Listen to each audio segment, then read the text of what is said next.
Shedeur, all of us keep getting asked the same question, and none of us had the answer, so maybe you could give us the answer. Why aren't you getting any reps with the ones at any point? I don't think that's not my place, to answer, to even be able to give the answer to that. I feel like it's not in my control. So I'm not even going to think about that or have that even in my thought process of why it is. Like, there's a lot of people that want to have the opportunity to be at this level, and I'm here, and I'm thankful to have the opportunity. So whenever that is, it is. But it doesn't make me feel down, or it doesn't make me feel left out or anything, because I know who I am as a person, I know who I am as an individual, and I know what I could bring to this team. So I can never feel less than, in any circumstance. When reporters cornered Shedeur Sanders about Kevin Stefanski's suspicious decision to deny him first-team reps, what happened next shocked everyone in that Cleveland Browns facility. The young quarterback didn't just respond, he exposed the entire sabotage scheme with a level of composure that left veteran reporters speechless. But here's the part that'll make your blood boil. While Shedeur was delivering this masterclass in professionalism, Kevin Stefanski was in the background, probably planning his next move to bury the most talented quarterback to ever walk through those Cleveland doors. What Shedeur said next wasn't just a response. It was a declaration of war against a coaching staff that's been playing dirty politics from day one. Look, I've been telling you about this situation for months now, and finally, we got the receipts straight from Shedeur's mouth.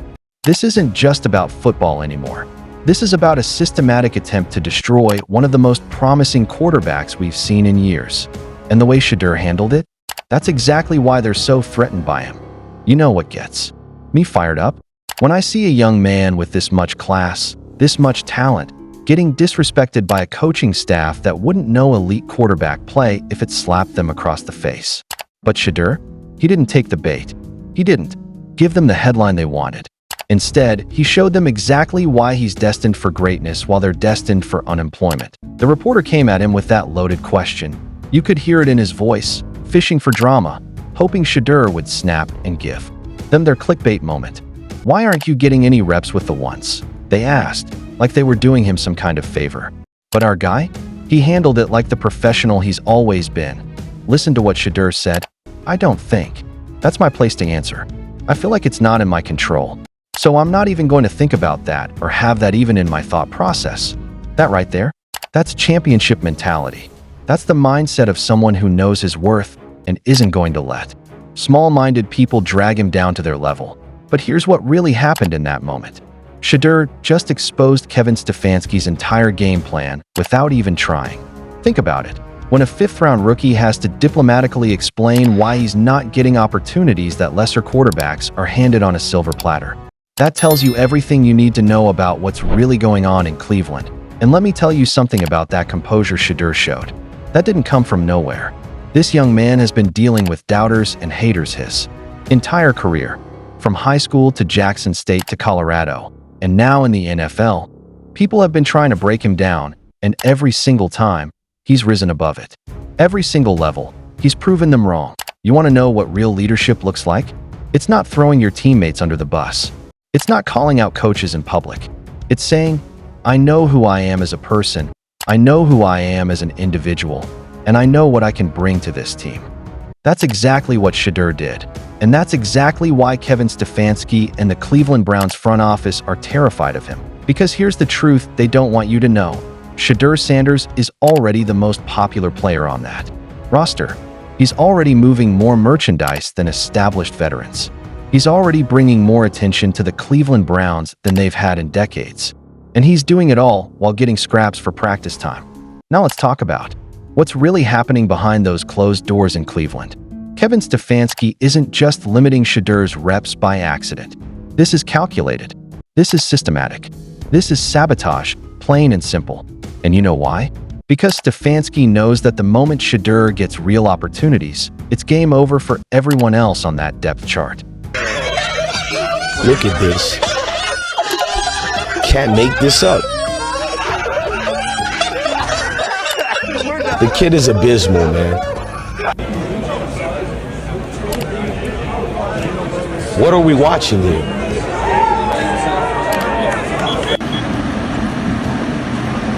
So interceptions after interceptions is the key route and where we take this, huh?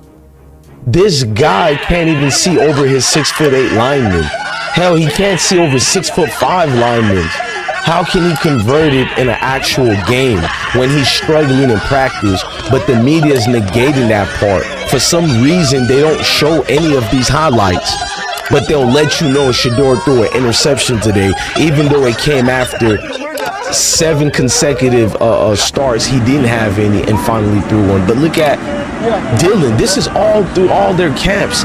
But wait, it gets even better. While they're denying Shedeur first-team reps, guess who's out there throwing interception after interception? Dillon Gabriel, the guy they supposedly drafted to compete with Shedeur. Let me paint you a picture of what's really been happening at Browns training camp. Dillon Gabriel, this third-round pick that the media keeps telling us is so much better than Shedeur, can't even see over his offensive line.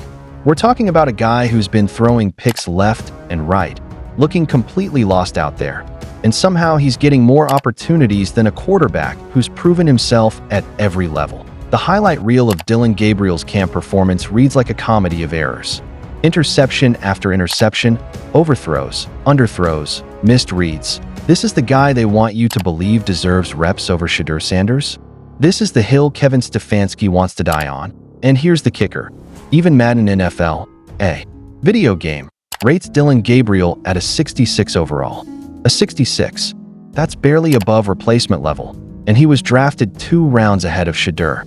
But somehow, in Kevin Stefanski's twisted world, this makes sense. Meanwhile, every time Shedeur touches the ball, magic happens.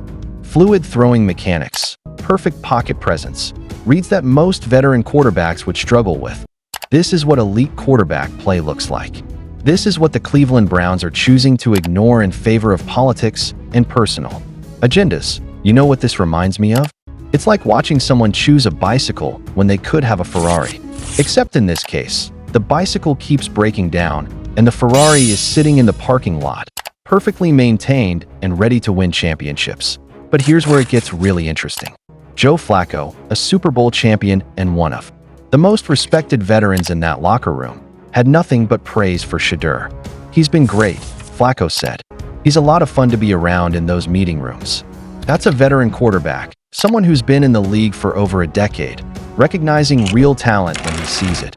And that's the difference between real football people and political football people. Joe Flacco sees a young quarterback with unlimited potential and wants to help him grow. Kevin Stefanski sees a threat to his own job security and wants to minimize his impact. The numbers don't lie, friends. While Dillon Gabriel is out there padding his interception stats, Shedeur went 7 consecutive practices without throwing a pick. 7. And when he finally did throw one, the entire Cleveland media acted like it was the end of the world. But Dillon Gabriel throws 3 in one practice session and crickets. This is the type of double standard that Shedeur has been dealing with his entire career. It's the same energy that followed him from Colorado, where people questioned his arm strength right up until he was dropping dimes all over the field. It's the same narrative that tried to diminish his accomplishments at Jackson State, where he literally transformed a program. But you know what? Every time they've doubted Shedeur Sanders, he's made them eat their words. High school, college, and now in the NFL, the pattern is always the same. They doubt, he delivers.